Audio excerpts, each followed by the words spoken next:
ফিলিস্তিনের গাজা উপত্যকায় হামাস ও ইসরায়েলি বাহিনীর মধ্যে যুদ্ধবিরতি চুক্তি নিয়ে আলোচনা চলছে।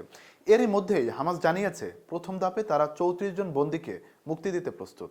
বিবিসির এক প্রতিবেদনে উল্লেখ করা হয়েছে, হামাস ইতিমধ্যে ৩৪ জনের একটি তালিকা তৈরি করেছে।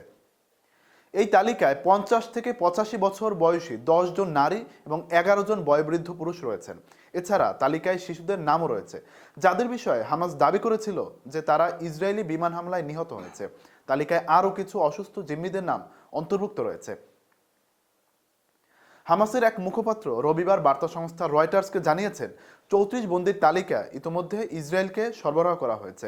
সম্ভাব্য যুদ্ধবিরতির প্রথম ধাপে তাদের হস্তান্তরের পরিকল্পনা করা হচ্ছে। বয়োবৃদ্ধ নারীদের অগ্রাধিকার দেওয়ার কথা বললেও বন্দীদের মধ্যে কতজন জীবিত আছেন তা শনাক্ত করতে হামাস ১ সপ্তাহ সময় চেয়েছে। তবে হামাসের এই দাবিকে অস্বীকার করেছে ইসরায়েল। দেশটির দাবি, তাদের কাছে কোনো তালিকা এখনো পৌঁছায়নি। যুদ্ধবিরতির আলোচনা চলাকালীনও গাজায় ইসরায়েলি আগ্রাসন অব্যাহত রয়েছে। ইসরায়েলি প্রতিরক্ষা বাহিনী আইডিএফ হাসপাতাল লক্ষ্য করে হামলা চালিয়ে গাজার স্বাস্থ্য ব্যবস্থা সম্পূর্ণ ধ্বংস করে দিতে চাচ্ছে বলে অভিযোগ উঠেছে।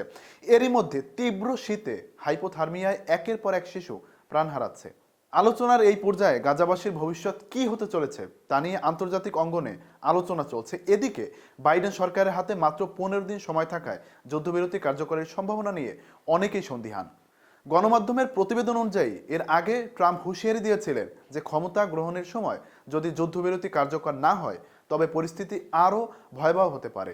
তবে নবনির্বাচিত মার্কিন প্রেসিডেন্টের এমন হুঁশিয়ারি সত্ত্বেও যুদ্ধবিরতি বাস্তবায়ন এখনও অনিশ্চিত। হামাস স্পষ্ট অঙ্গীকার চায় যে বন্দীদের মুক্তি দিলেই যুদ্ধবিরতি কার্যকর হবে। তবে এই প্রতিশ্রুতি ছাড়াই মুক্তি প্রক্রিয়া শুরু হলে যুদ্ধ শেষ হওয়ার কোনো নিশ্চয়তা নেই।